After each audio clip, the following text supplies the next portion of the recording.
As we go to air tonight, Ukraine is under full-scale Russian assault. Loud explosions have been now heard in Ukraine. The Russian military has begun a brutal assault on the people of Ukraine. Without provocation, without justification. It's the biggest military assault in Europe since the Second World War. This is a deliberate, cold-blooded and long-planned invasion. But despite heavy bombardment and scenes of devastation, Ukraine has largely held strong. The country's resolve embodied by charismatic leader Volodymyr Zelensky. We have no fear, nor should anyone in the world have it. And typified in its fending off of Russia's advance towards the capital Kiev last March.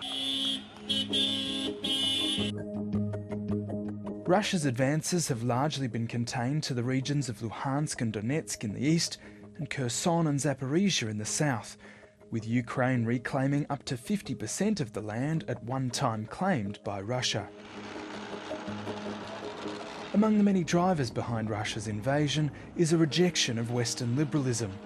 Homophobia, transphobia are in many ways woven into kind of geopolitical ideology or story that is being used by Putin. According to this idea, the West is attacking Russia militarily, economically, but also in the kind of spiritual, moral realm. And this is where LGBTI rights come in.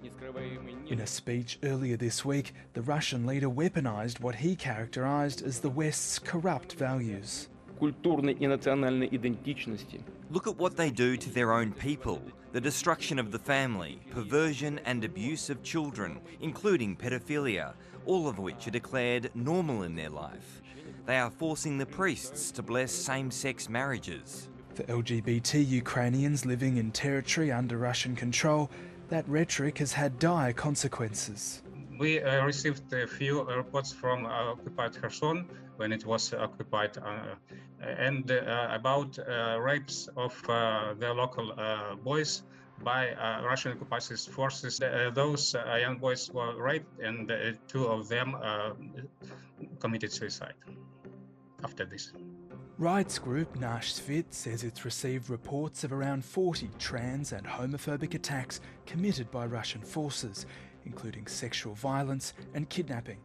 But they say such attacks are massively underreported. Victims do not want to talk about their experiences. Getting information from those territories is a very difficult task. LGBT people just cannot afford to be open. With both sides preparing for major spring offensives, it's unlikely life on the ground will get easier anytime soon. And advocates are worried as the war grinds on, LGBT rights will fall by the wayside.